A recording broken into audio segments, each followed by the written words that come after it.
தமிழில் முதல் பக்தி சேனல் சாய் டிவி.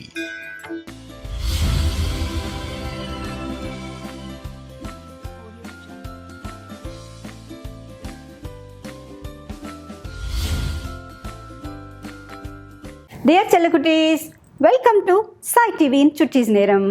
சுட்டீஸ் நேரம் பார்க்குறதுக்கு ரெடி ஆயிட்டீங்களா? சுட்டீஸ் நேரத்தில் பக்தி கதைகளில் நாம் ராமாயணம் கேட்டுட்ருக்கோம் இல்லையா? ராமாயணம் கதைக்கு போகிறதுக்கு முன்னாடி என்ன செய்வோம்? போன திங்கக்கிழமையிலேருந்து இன்னைக்கு சனிக்கிழமை. ஸோ இந்த நாளில் நம்ம குட்டீஸ் எத்தனை பேர் பர்த்டே கொண்டாடினீங்க? கை தூக்குங்க பார்ப்போம். உங்கள் எல்லோருக்கும் இனிய பிறந்த நாள் நல்வாழ்த்துக்கள். Happy birthday to you all குட்டீஸ். சரியா? ஓகே, இப்போது நான் சொன்ன மாதிரி எல்லோரும் ஜாலியாக இருக்கீங்களா? சேஃபாக இருக்கீங்களா? பக்தியோடு இருக்கீங்களா? டெய்லி ஸ்லோகங்கள் சொல்கிறீங்களா? அப்பா அம்மா சொன்ன பேச்சு கேட்டுட்ருக்கீங்களா? ஓகே, கதைக்குள்ளே போகலாமா? இது வரைக்கும் பார்த்துருக்கோம் யுத்த காண்டம் தானே நம்ம ராமாயணத்தில் பார்த்துட்ருக்கோம். நான் நிறைய தடவை சொல்லிட்டேன், யுத்த காண்டம் அப்படிங்கிறது ரொம்பவே முக்கியமான ஒன்று. இதை அவாய்ட் பண்ணக்கூடாது, தெரிஞ்சுக்கணும். எப்படி ஸ்ரீராமர் ராவணனை வெற்றி கொண்டார் அப்படிங்கிறத தெரிஞ்சுக்கணும்னு நான் சொன்னேன் இல்லையா உங்களுக்கு? ஸோ நல்லா ஞாபகம் வச்சுருப்பீங்க இல்லையா? இந்த யுத்த காண்டத்தில் இப்பொழுது கிளைமேக்ஸுக்கு வந்துட்டோம். அதாவது ராவணன் ஸ்ரீராமருடன் ஒண்டிக்கு ஒண்டி அப்படி டைரெக்டாக சண்டைக்கு வரப்போகிறாங்க. ரெண்டு பேரும் ஒருத்தர் ஃபேஸ் பண்ண போகிறாங்க. அப்படி போர்க்களத்தில் அந்த ஃபைட் சீன் நடக்கும்போது ஒரு பாஸ் போட்டுட்டோம் அந்த கதையில். போட்டுட்டு இப்போது ராவணன் எப்படி இலங்கைக்கு வந்தான், ராவணன் எப்படி இவ்வளோ பவர்ஃபுல் பர்சன் ஆனா, அவனுடைய மகனாகிய இந்திரஜித்தை பற்றியும் நம்ம தெரிஞ்சுக்க போகிறோம். அதைத்தான் நான் இப்போ உங்களுக்கு ஸ்டார்ட் பண்ணி சொல்லிக்கிட்டு இருக்கேன். அவங்களோட ஆரிஜின் என்ன அப்படின்னு. அப்போது இந்த கதைப்படி பார்த்தா ராமர் துவாபர யுகத்தில் தான். ஆனால் இந்த ராவணன் இருக்கிறது எங்கேருந்து? கிருதயுகத்திலிருந்து ராவணன் வாழ்ந்து கொண்டிருக்கான் அப்படிங்கிற விஷயத்த நமக்கு தெரியுது. அதாவது ராவணனுக்கு ஏஜஸ் அதிகமாக இருந்தது, இயர்ஸ் அதிகம், வயசு அதிகம் அப்படிங்கிறத நம்மளால தெரிஞ்சுக்க முடிஞ்சது இல்லையா? சரி, இப்போது கதைக்குள்ளே நாம் போகிறோம். நான் உங்கள்கிட்ட என்ன சொன்னேன்?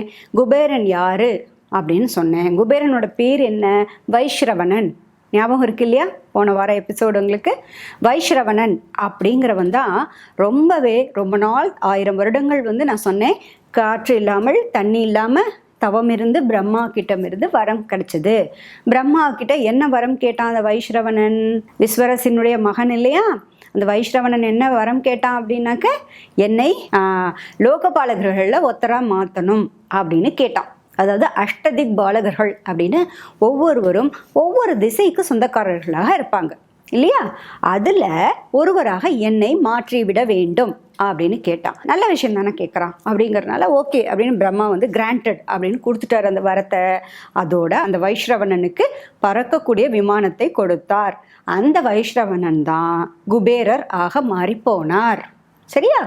அந்த குபேரர் தான் அஷ்டதிக் பாலகர்களில் ஒருவராக மாறி போனார். சரி, இந்த குபேரனுக்கு போய் எப்படி இலங்கை கிடைச்சது அப்படின்னாக்க, அவங்க அப்பா விஸ்வரஸ் தான் சொல்லி அனுப்புகிறாரு. நீ எங்கே இருப்ப? உனக்கு பறக்கும் விமானம் கிடைச்சிருச்சு, நிறைய பணங்கள் கிடைச்சிருது, அதனால உனக்கு கல்யாணமும் ஆயிடுத்து, மனைவியும் இருக்கா, ஆகையினால உனக்குன்னு ஒரு நாடு, உனக்குன்னு ஒரு ஆட்சி அமையணும் அப்படின்னு சொல்லிட்டு அவர் தான் சொல்கிறாரு. மயன் ஏற்படுத்தி வைத்த ஒரு பெரிய நிர்மாணிக்கப்பட்ட நகரம் இருக்குது, ஒரு பெரிய சிட்டியே இருக்குது. அந்த சிட்டி ரொம்ப தேவலோகம் மாதிரியே இருக்கும் பார்க்கறதுக்கு. சகலவிதமான வெல்தியான சிட்டி அது, செல்வ செழிப்புடன் கூடிய ஒரு நகரம். அந்த நகரம் தெற்கு பகுதியில் திரிக்கூட்ட மலையின் மீது அமைக்கப்பட்ட நகரமாக இருக்கு. இந்திரனுக்காக வடிவமைக்கப்பட்ட நகரம் அப்படின்னா தேவலோகம் மாதிரி தானே இருக்கும். அந்த இலங்கையை பற்றி தான் சொல்றாராம் அவங்க அப்பா விஸ்வரஸ். யாருக்கு சொல்றாரு? குபேரனுக்கு சொல்றாராம். சரியா? அப்போ குபேரன் உடனே என்ன பண்ணுறாரு? ஓகே நான் போகிறேனே அப்படின்னு சொல்கிறாரு. உடனே தன்னுடைய பறக்கும் விமானத்தில் ஏறி ஷைன்னு வராரு. அப்போது விஸ்வரஸ் சொல்கிறார் அவர்கிட்ட, நீ போய் அங்கே இரு, ஏன்னா அந்த நகரத்தில் முன்னாடி இருந்தது ராட்சசர்கள், இப்போ ராட்சசர்கள் இல்லை, அந்த நகரமே எம்டியாக தான் இருக்குது, அவர்கள் விஷ்ணுவால் துரத்தி அடிக்கப்பட்டு விட்டார்கள், ஆகையினால நீ அங்கே போய் தங்கிக்கலாம் அப்படின்னு சொல்கிறாரு அவங்க அப்பா விஸ்வரஸ். ஓகேயா? இப்போ தான் நமக்கு அந்த கொஷின் வருது. என்ன கொஷின்? எப்படி அங்கே முன்னாடி ராட்சசர்கள் இருந்தாங்க, அந்த ராட்சசர்கள் எப்படி மகாவிஷ்ணுவால் துரத்தி அடிக்கப்பட்டாங்க அப்படிங்கிற ஒரு கொஷின் நமக்கு வருதா இல்லையா? வருது தானே? ஓகே, அதுக்கான விடையும் சொல்கிறேன். அது என்னன்னாக்க, பிரம்மா வந்து தாமரை பூவிலிருந்து தோன்றினார். அப்படி தோன்றின பிரம்மா வந்து சமுத்திரங்களை தான் முதல்ல உருவாக்கினாராம். அவருடைய வேலையை சிருஷ்டிக்கிறது தான், கிரியேட்டர் தான். பிரம்மா யாரு? கிரியேட்டர். ஓகேயா? அவரோட வேலை என்ன? ஒவ்வொருத்தரையாக அப்படி சிருஷ்டி பண்ணணும். சிருஷ்டி பண்ணுறதுனாக்க கிரியேட்டிங் தி லிவிங் திங்ஸ், அதான் அவருக்கு கொடுக்கப்பட்ட வேலை பிரம்மாக்கு. சரியா? அப்படி பிரம்மா வந்து முதல்ல சமுத்திரங்களை உருவாக்கினாராம். பிறகு உயிருள்ள மனிதர்களை உருவாக்கினார். அந்த மனிதர்கள் வந்து தாகம் எடுத்து, பசி தாகம் அப்படின்னு திருப்பி வந்து பிரம்மா கிட்டே கேட்டாங்க. எங்களுக்கு சாப்பிட்றதுக்கு எதுவுமே இல்லையே அப்படின்னு கேட்கும் பொழுது சமுத்திரங்களை காண்பித்தாராம். காண்பித்து இந்த சமுத்திரத்தை காப்பாற்ற வேண்டும், யார் செய்வீங்க அப்படின்னு கேட்டாராம். இதற்கு பின்னாடி ஏதாவது பெரிய டீட்டெயிலாக கதை இருக்கும், ஆனால் அதெல்லாம் சொல்லப்படலை, இவ்வளவுதான் சொல்லப்பட்டிருக்கு. அப்போ இதனை உருவாக்கியது யார், இதனை பாதுகாப்பது யார் அப்படின்னு கேட்டாராம். அப்போ நாங்கள் பாதுகாப்போம் அப்படின்னு சொன்னவங்க வந்து ராட்சசர்கள். சரி, நாங்கள் இந்த சமுத்திரத்தை தண்ணீரையே குடித்து விடுவோம் அப்படின்னு சொன்னது வந்து யக்ஷர்கள் அப்படின்றத 2 பேராக பிரிச்சிட்டார். இப்போ பிரிச்சுட்டு இந்த ராட்சசர்கள் அப்படின்னாலே நமக்கு புரியுது, அவங்க ரொம்ப வலிமையானவர்கள் அப்படின்னு புரியுது இல்லையா? இந்த ராட்சசர்கள் இல்லைன்னா சமுத்திரத்தையே பாதுகாக்கணும் அப்படின்னாக்கா அதுக்கு எவ்வளோ ஸ்ட்ரென்த் வேணும். அப்படி பாதுகாக்கிறோம் அப்படின்னா அதாவது பலத்தின் குணத்தின் காரணமாக பிரிச்சிருக்காங்க அப்படின்னு வேணால் நம்ம முதல்ல எடுத்துக்கலாம் இதை. அப்படி வந்த ராட்சசர்களின் தலைவனாக 2 பேர் இருந்தாங்க, ஹேதி பிரஹேதி அப்படின்னு 2 பேர். இதில் பிரஹேதிங்கிறவர் தவம் செய்வதற்காக வனத்துக்கு போயிட்டாரு, அவரை பற்றின விஷயமே எதுவுமே இல்லை. இந்த ஹேதி அப்படிங்கிறவருக்கு தான் வந்து வித்யுத்கேசன் அப்படிங்கிற பையன் பிறந்தா. நான் சொன்னேன் உங்களுக்கு, அந்த கதையெல்லாம் சொன்னேன். அவர் ஒரு கந்தர்வ, நிறைய பேர் இவங்க எல்லாருமே கந்தர்வ பெண், தேவலோகத்து பெண்களை தான் திருமணம் செய்துப்பாங்க இந்த ராட்சசர்கள், இந்த கதையில் வரக்கூடியவங்க எல்லாருமே. சரியா? அதே மாதிரி அந்த ஹேதிக்கு வந்து வித்யுத்கேசன் அப்படின்னு ஒரு மகன் பிறந்தான், பையன் பிறந்தான். அந்த பையன் வந்து அவங்க அப்பா வந்து சொன்ன மாதிரி என்னென்னலாம் அவங்க அப்பா கற்றுக்க சொன்னாரோ அதெல்லாம் கற்றுண்டு ஒழுங்காக படித்து கிடிச்சு நல்ல பையனாக வந்தானா. அவனுக்கு வந்து ஒரு பெண், சால கடங்கடா அப்படிங்கிற ஒரு ராட்சசி பெண்ணை பார்த்து திருமணம் செய்து பண்ணி வச்சாங்க. அவங்க 2 பேரும் மந்திரமலை சாரலில் அவங்கெல்லாம் ஒன்றா வாழ்ந்து வந்தபோது அவர்களுக்கு ஒரு குழந்தை பிறந்ததான். அந்த குழந்தை ரொம்ப அழகாக இருந்ததான்.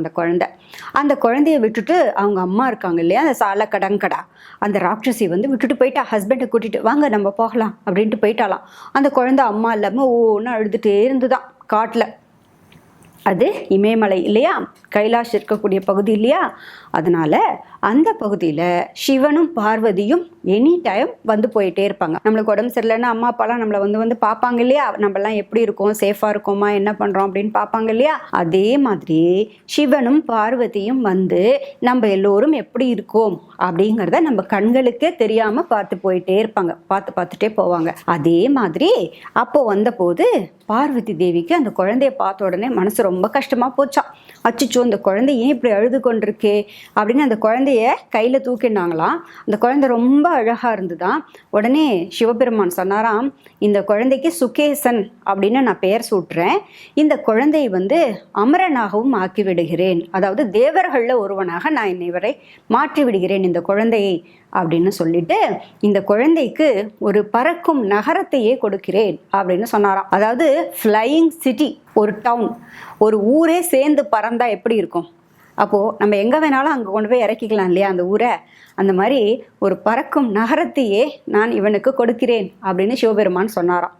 அப்போதான் பார்வதி தேவி சொன்னாங்களாம், இந்த ராட்சசர்களுக்கு வந்து குழந்தைய பெற்று வளர்க்கறதுக்கான பொறுமையே இருக்க மாட்டேங்குது, அவங்க ஒழுங்காக வளர்க்கவே மாட்டேங்கிறாங்க அவங்க குழந்தைய. அதனால் அவங்களுடைய குழந்தைகள் எல்லாம் பார்க்கறதுக்கே ரொம்ப பாவமாக இருக்குது. இந்த மாதிரி பரிதாபமான சூழலுக்கு இந்த குழந்தைகள் தள்ளப்படக்கூடாது. ஆகையினால இந்த ராட்சச பெண்கள் வந்து தாங்கள் கர்ப்பமான உடனே அவர்கள் குழந்தை பெற்று விடுவார்கள்.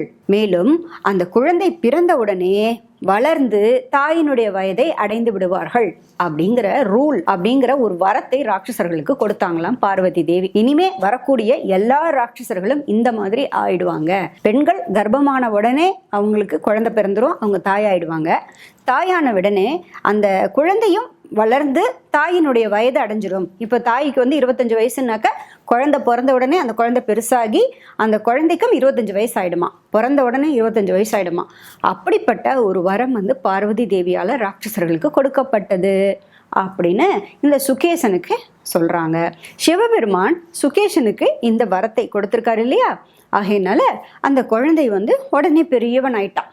உடனே கிடுகிடுன்னு பெரியவன் ஆயிட்டான். அவனுக்கு என்ன கொடுத்துருக்காங்க, அவன் அமரனாகவும் மாறிவிட்டான். அதாவது அமரன்னா தேவர்களில் ஒருவனாக மாறிவிட்டான். அதோட பறக்கும் நகரமும் அவனுக்கு கொடுக்கப்பட்டது. அவன் நல்லவன் தான், அவன் கெட்டவெல்லாம் கிடையாது, அவன் நல்லவன் தான். சரியா? அவன் என்ன பண்றான்னா தேவவதி அப்படிங்கிற ஒரு கந்தர்வ பெண்ணை திருமணம் செய்துக்கிறானாம். கந்தர்வர்கள் அப்படிங்கிறவங்க அந்த காலத்தில் இருந்தாங்க. ராட்சசர்கள் மாதிரி கந்தர்வர்களும் ஒரு குரூப் ஆஃப் பீப்புள் இருந்தாங்க. அந்த கந்தர்வர்கள்லாம் பறக்கக்கூடியவர்களாக இருப்பாங்க. அப்படியே மேலே பறந்து மேலே போவாங்க. ஏலியன்ஸ்ன்னு நம்ம இப்போ சொல்கிறோம் இல்லையா, அந்த மாதிரி அந்த காலத்தில் இருந்தாங்க கந்தர்வர்கள். அப்படி அந்த கந்தர்வ லோகம்னே ஒன்று உண்டாம். தனியாக ஒரு வேர்ல்டே உண்டு. அது பேர் கந்தர்வ லோகம் அப்படின்னு சொல்லுவாங்க. தேவலோகம்னு சொல்லுவாங்க, கந்தர்வ லோகம்னு சொல்லுவாங்க, குபேர லோகம்னு சொல்லுவாங்க. அவங்களுக்குன்னு தனித்தனியான ஒரு லோகங்களே இருந்தது. இந்திரலோகம்னு சொல்லுவாங்க. அதே மாதிரி அந்த கந்தர்வ பெண் தேவவதியை திருமணம் செய்து கொண்டானாம் அந்த சுகேசன். இவர்கள் இருவரும் சந்தோஷமாக இருந்தாங்க. அவங்களுக்கு 3 குழந்தைகள் பிறந்தன. அந்த குழந்தைகள் யார் யாரு? மால்யவான், சுமாலி அண்ட் மாலி அப்படின்ற 3 பசங்க பிறந்தாங்க. அவங்க 3 பேரும் போய் மேருமலை சாரல்ல, இவங்க எல்லாமே கைலாய மலை, அது ஒட்டி தான் இது எல்லாமே நடக்குது. இந்த கைலாய மலையை ஒட்டி இருக்கக்கூடிய அந்த மேருமலையோட அதோட சாரல் அப்படின்னாக்கா அதோட அடிவாரம் அந்த பகுதியில் போய் இவங்க 3 பேரும் தவம் இருந்தாங்க. அவங்க நல்லா தெரிஞ்சு வச்சுட்டு இருக்காங்க, தவம் இருந்தால் நமக்கு என்ன வரம் வேணாலும் நம்ம கேட்டதை கொடுப்பாங்க அப்படின்னு. தவம்லாம் எத்தனை வருஷம்? 1 வருஷம் 2 வருஷம் இல்லை, எல்லாம் 1000 வருஷம் 10,000 வருஷம் அப்படிதான். அப்போ இவங்க போய் தவம் இருந்தாங்க. தவம் இருந்தோடனே பிரம்மா என்ன பண்ணார்? தேவர்களோட சேர்ந்து வந்துட்டார். என்ன வரம் வேணும், எதுக்காக எங்களை நினைச்சு நீ தவம் இருந்து கொண்டிருக்கிறாய் அப்படின்னு கேட்டுன்னு வந்துட்டாரு. இந்த 3 பிரதர்ஸும் என்ன பண்ணாங்க தெரியுமா?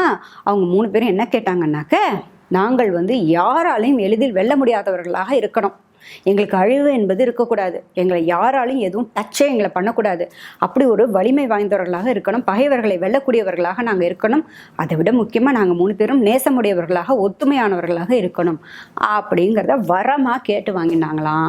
ததாஸ்து அப்படின்ட்டு பிரம்மாவும் கிளம்பி போயிட்டார். அவர் மாட்டுக்கு வார்த்தை கொடுத்துட்டு போயிட்டார். சரி, ஓகே, நீ விருப்பப்படி இருந்துக்கோ அப்படின்ட்டு போயிட்டாரு. உடனே இவங்க 3 பேருக்கும் என்ன ஆச்சு கேட்கணுமா? கையில் பிடிக்க முடியல அவங்கள.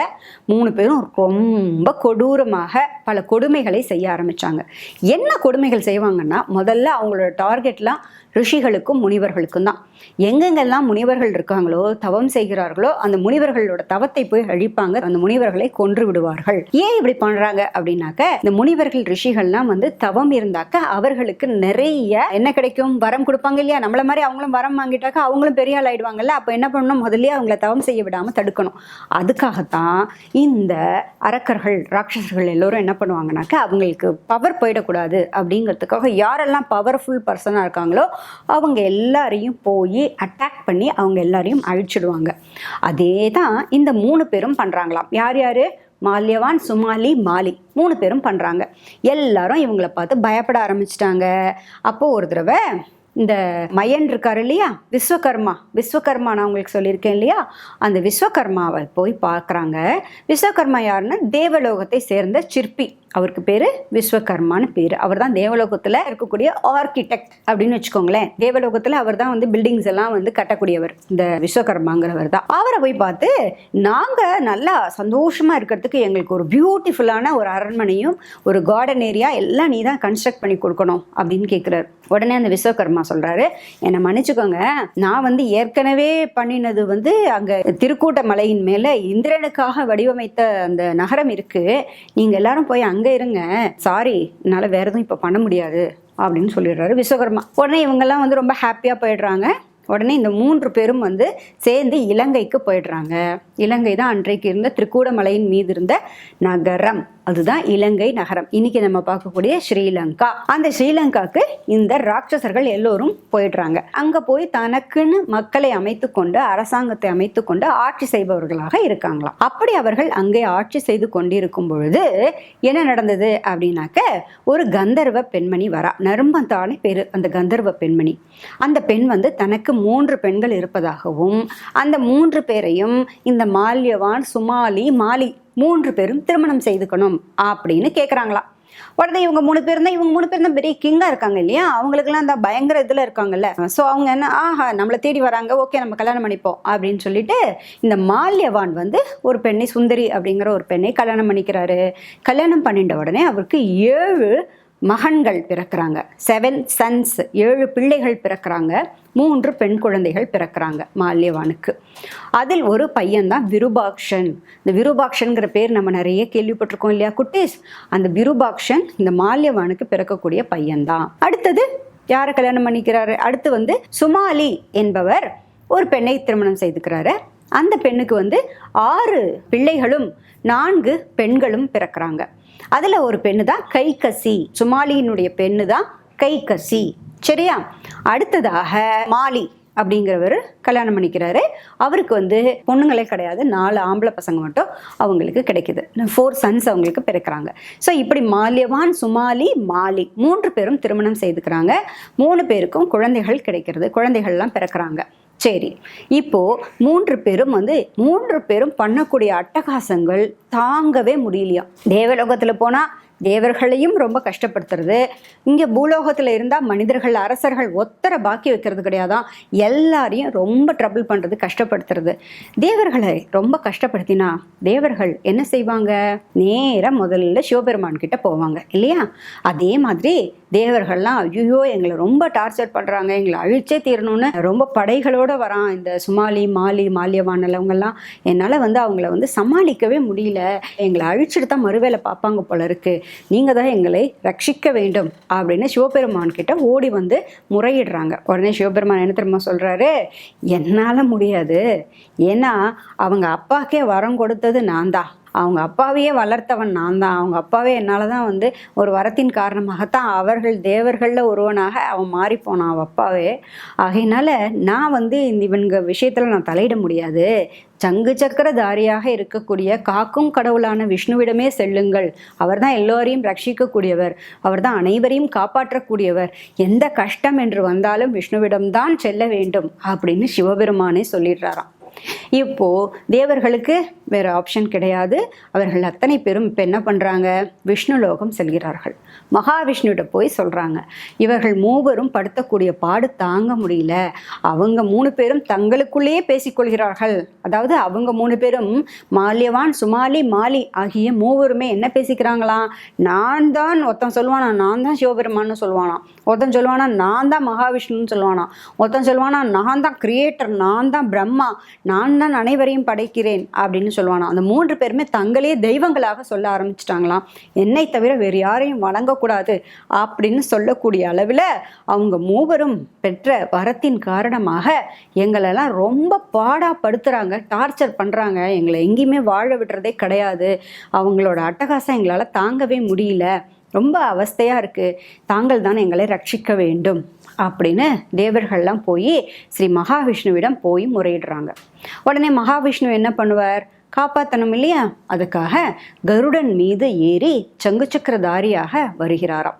வரும்பொழுது இந்த விஷயம் இந்த மால்யவான் என்ன பண்ணுறார்? சுமாலிக்கிட்டேயும் மாலிக்கிட்டேயும் போய் சொல்கிறார், நம்ம ரொம்ப ஜாகிரதையாக இருக்கணும், இந்த தேவர்கள்லாம் சும்மா இல்லை தெரியுமா, போய் சிவபெருமான் கிட்ட முறையிட்டாங்க, அதுக்கப்புறம் மகாவிஷ்ணுவிடம் போய் முறையிட்டாங்க, இப்போ மகாவிஷ்ணு நம்மை அழிப்பதற்காக வந்து கொண்டிருக்கிறார் அப்படின்னு சொன்னாங்களாம். தேவலோகத்திலிருந்து தேவர்கள் போய் ஸ்ரீ மகாவிஷ்ணுவிடம் முறையிட்டதையும் மகாவிஷ்ணு நான் காப்பாற்றுகிறேன் உங்களை அப்படின்னு சொல்லி அவர் ப்ராமிஸ் பண்ணிட்டாரு அப்படிங்கிற விஷயமும் மால்யவானுக்கு தெரிஞ்சிருச்சான். மால்யவான் தான் மூத்தவன் இல்லையா அந்த 3 சகோதரர்களில். இந்த மால்யவான் சுமாலிக்கிட்டேயும் மாலிக்கிட்டேயும் சொல்கிறானா, நம்ம 3 பேரும் இப்போ ரொம்ப ஜாகிரதையாக இருக்கணும், மகாவிஷ்ணு நம்மை அழிப்பதற்காக காத்து கொண்டிருக்காரு, நம்ம பண்ணுற அட்டகாசம்லாம் அவருக்கு தெரிஞ்சு போயிடுச்சு அப்படின்னு சொல்கிறதோடு இல்லாமல் அவர் அப்படிதான் காலநேமியை அழித்திருக்கிறார், இவர்கள் எல்லாம் ஹிரண்யாட்சன், இரண்யகசிபு எல்லாரையும் அவர் தான் அழிச்சிருக்காரு, அவருடைய சக்தியை நம்ம சாதாரணமாக எடை போடக்கூடாது, அதனால நமக்கும் அழிவு காத்திருக்கிறது அப்படின்னு மால்யவான் அலர்ட் பண்ணுறாராம் தம்பிகளை. அப்போ சுமாலியும் மாலியும் என்ன சொல்கிறாங்க தெரியுமா? நாம தான் ஒழுங்காக வேதங்களை கற்றுவிட்டோமே, நம்ம வேதத்தெல்லாம் படிச்சிருக்கோம், நம்ம ஒழுங்காக அக்னிஹோத்திரம் செய்கிறோம், நம்ம சிறப்பாகத்தான் இருக்கோம், நம்ம எந்த தப்பும் பண்ணலையே, நம்மளை எதுக்கு அவர் பழி வாங்கணும், நம்ம எதுக்கு அழிக்கணும் அவர் அப்படி எப்படின்னு அவங்கெல்லாம் பேசுகிறாங்களாம். வரட்டும், என்ன நடந்தாலும் நம்ம பார்ப்போம் அப்படின்னு சொல்கிறாங்களாம். இப்பொழுது போர் ஆரம்பமாயிடுது. இவங்க அதோட பேசுறதோடு இல்லாமல் நம்ம போய் தேவர்களை அடக்கி வைப்போம், தேவர்களை அடக்கிறது தான் நம்மளோட ப்ரைடே, அதான் நம்ம தேவர்களை விடவே கூடாது, நமக்கு பெருமையை நம்ம நிலைநாட்டிக்கணும்னா நம்ம தேவலோகத்துக்கு படையெடுத்து போகணும், அங்கே இருக்கக்கூடிய தேவர்களை எல்லாரையும் நம்ம கண்ட்ரோலில் கொண்டு வரணும் அப்படின்னு சொல்லிட்டு இலங்கையிலிருந்து ராட்சசர்களை அழைத்து கொண்டு இவங்க 3 பேரும் 3 பிரதர்ஸ், மால்யவான், சுமாலி, மாலி 3 பேருமாக தேவலோகத்துக்கு போய் தேவர்கள்ட்ட கை வைக்கிறாங்க. தேவர்கள்ட்ட கை வச்சாக்க அவர்களுக்கு வாக்கு கொடுத்தபடி மகாவிஷ்ணு வருவார் இல்லையா, அதே மாதிரி மகாவிஷ்ணு கருடன் மீது ஏறி சங்கு சக்கரதாரியாக வராராம். அப்பொழுது இந்த பக்கம் 3 பேர் இருக்காங்க, அந்த பக்கம் மகாவிஷ்ணு இருக்காரு. இது 3 பேரில் வந்து இந்த மாலி அப்படிங்கிறவன் தான் முதல்ல சண்டை போடுறானாம். சண்டைனா எப்படின்னா டிப்பிக்கலி ஃபைட்டு, பெருமாளோட போய் மகாவிஷ்ணுவோட டிப்பிக்கலி ஃபைட் பண்ணுறானாம். அதாவது அவர் வந்து சாருங்கம் அப்படிங்கிற வில்லை எடுத்துக்கொண்டு அந்த வெளியிலிருந்து அம்புகளை விடுறாராம். இவங்க உடனே இங்கேருந்து என்ன பண்ணுறாங்க, அம்பை விடுறாங்களாம். கருடன் வந்து அந்த வரக்கூடிய அம்புகளை அப்படின்னு ஊதுறாராம், உடனே அம்பெல்லாம் பறந்து போயிடுதான். அப்படி வந்து சண்டை போடுறாங்களாம். கிட்ட சுவாமி கிட்ட வர வரைக்கும் வருதான், இப்படி வருதான் அம்பு வந்தோடனே மகாவிஷ்ணு இப்படி வாங்கி அப்படி தூக்கி போடுறாராம். இப்படியே நடக்குது. சக்தி ஆயுதம்னு அந்த காலத்தில் வந்து ரொம்ப பவர்ஃபுல்லான ஒரு வெப்பன் இருந்திருக்கு. அந்த வெப்பனையும் சண்டைக்கு அவங்க பயன்படுத்துகிறாங்க. அது மகாவிஷ்ணுவினுடைய அருகில் வரைக்கும் இவ்வளோ தூரம் வரைக்கும் வருதான். ஒரு ஆயுதம் வந்து கருட பகவானையே இப்படி தட்டி விடுறதாம், கருட பகவானையே அப்படி உரசி கொண்டு போகிறதாம். இப்படியெல்லாம் சண்டை நடக்குது. கடைசியில் அந்த மாலி அப்படிங்கிறவனை வந்து அவனுடைய தேரோட்டி அவனுடைய குதிரை எல்லாத்தையும் வந்து மகாவிஷ்ணு விடக்கூடிய அந்த சார்ங்கம் என்ற அந்த வில்லினுருந்து கிளம்பின அம்பு வந்து எல்லாத்தையும் அழிச்சிடுது. கடைசியாக அவன் வந்து ரொம்ப கோவம் வந்துடுது அவனுக்கு, என்னுடைய தேரோட்டியை அழித்து விட்டாயா அப்படின்னு சொல்லிட்டு மகாவிஷ்ணுவை எதிரியாக நினைக்கிறான் அந்த மாலி. அதற்காக என்ன பண்ணுறான், கிட்ட போகிறான் சுவாமியை. கதை இருக்குது பார்த்தீங்களா, கதை அப்படிங்கிற ஒரு ஆயுதம், அந்த கதைங்கிற ஆயுதத்தை வைத்துக்கொண்டு சுவாமியை அடிப்பதற்காக போகிறானாம். சுவாமியை போய் யாராவது அடிக்க முடியுமா, அவன் அடிப்பதற்காக போகிறானாம். உடனே பகவான் என்ன பண்ணுறார், இப்படி கை அப்படி வச்சுக்கிறார். வச்சுட்ட உடனே கையில் என்ன வருது, சக்கரம் வந்துடுறது. சக்கரம் வந்த உடனே அவர் அப்படி சக்கரத்தை அப்படி விடுறார். உடனே அந்த சக்கரம் நேராக போய் மாலியோட ஹெட் அப்படி கட் பண்ணிடுறது. அவ்வளோதான், மாலி அவுட், மாலி இறந்து போய்ட்றான். இப்போ பாக்கி இருக்கிறது யார், மால்யவான் அண்டு சுமாலி. இவங்க 2 பேரும் ஓட ஆரம்பிச்சுடுறாங்க. இலங்கையை பார்த்து ஓடிக்கொண்டே இருக்காங்களாம். ஆனாலும் ஸ்ரீ மகாவிஷ்ணுவினுடைய அம்பு இருக்கு இல்லையா, சாரங்கம் என்ற அம்பு, அந்த அம்பு துரத்துறதான் ராட்சசர்களை, ஓடக்கூடிய ராட்சசர்களை துரத்தி அந்த அம்பு கொல்றதான். அந்த அம்பு போய் கொன்ன உடனே மால்யவான் வந்து திரும்பி மகாவிஷ்ணுவை பார்த்து கேட்கிறானாம், நாங்கள் தான் போரே வேண்டாம்னு ஓடுறோமே, ஓடும் பொழுதும் எங்களை பின்தொடர்ந்து வந்து கொல்வது ஏன் அப்படின்னு கேட்கிறானாம். அப்போ சுவாமி சொல்றார், நான் தேவர்களை காப்பதாக வாக்களித்திருக்கிறேன், ஆகையினால உங்கள் யாரையும் நான் விட்டு வைக்க மாட்டேன் அப்படின்னு சொல்கிறாராம். நீங்கள் விட்டு வச்சாக்க நீங்கள் திருப்பி வருவீங்க, திருப்பி தேவலோகத்தில் வந்து உங்களுடைய அராஜகங்களை செய்வீர்கள், முனிவர்களை நீங்கள் தவம் செய்ய விடமாட்டீங்க, அவங்களெல்லாம் கஷ்டப்படுத்துவீங்க, ஆகையினால உங்களை நான் விடமாட்டேன், நீங்கள் ஓடினாலும் சரி உங்களை நான் விடமாட்டேன் அப்படின்னு பகவான் சொல்கிறாராம். உடனே மால்யவான் சொல்கிறானா, இல்லை நாங்கள் அப்படின்னா எதிர்த்து நிற்போம், சண்டைக்கு நிற்போம் அப்படின்னு மால்யவான் சுமாலி 2 பேரும் எதிர்த்து நிற்கிறாங்களாம். அவங்களோட கவசம் எல்லாம் அடிபட்டு போயிட்டுதான். கருட பகவானே அவர்கள் இருவரையும் விரட்டி அடித்து விடுகிறாராம். எப்படின்னா தன்னுடைய சிறகு இருக்கு பார்த்தீங்களா, விங்ஸ் இருக்குல்ல, கருடனோட விங்ஸ், அந்த விங்ஸை கிட்ட வந்து இப்படி பண்ணுறாராம் கருடன். அந்த பண்ணின உடனே அந்த வீச்சு தாங்க முடியாமலே 2 பேரும் ஓடி வந்துடுறாங்களாம் மேலேருந்து. யார் 2 பேரும், மால்யவானும் சுமாலியும். ஓடி வந்தவங்க எங்கே போகிறாங்க, இலங்கையை விட்டு ஒழிஞ்சு போயிடுறாங்க. இலங்கையை விட்டு அவர்கள் பாதாள லோகத்துக்கு போயிடுறாங்களாம். பாதாள லோகம்ங்கிறது கீழே இருக்கக்கூடிய லோகம், மறைஞ்சு வாழக்கூடிய இடம் தான் பாதாள லோகம். அந்த பாதாள லோகத்துக்கு இந்த ராட்சசர்கள், இந்த மால்யவான் அண்ட் சுமாலி 2 பேரும் அவங்க ஃபேமிலியோட எல்லாரோடையும் சேர்ந்து கீழே போயிடுறாங்களாம். இப்போது இலங்கை ஃப்ரீ ஆயிடுச்சு, திருக்கூடமலையின் மீதான அந்த இலங்கை மாநகரம் ஃப்ரீ ஆயிடுச்சு. இப்போ அங்கே போயிடுறாங்க. இப்போது அந்த இடத்துக்கு தான் யார் வராங்க, விஸ்வரசின் மகனாகிய யார் வராங்க, குபேரர் இருக்கார் இல்லையா, குபேரருக்கு தானே அவங்க அப்பா சொல்கிறாரு, அங்கே ஒரு மாநகரம் இருக்குது, திருக்கூடமலையின் மீது ஒரு இடம் இருக்குது, அது வந்து விஸ்வகர்மாவினால் நிர்மாணிக்கப்பட்ட நகரம், அந்த நகரத்துக்கு நீ போய் தங்கு அப்படின்னு சொல்கிறாரு இல்லையா. இப்போது குபேரர் வந்து தன்னுடைய மனைவி மக்கள் எல்லாரோடையும் சேர்ந்து இலங்கை நகரத்துக்கு வராரு.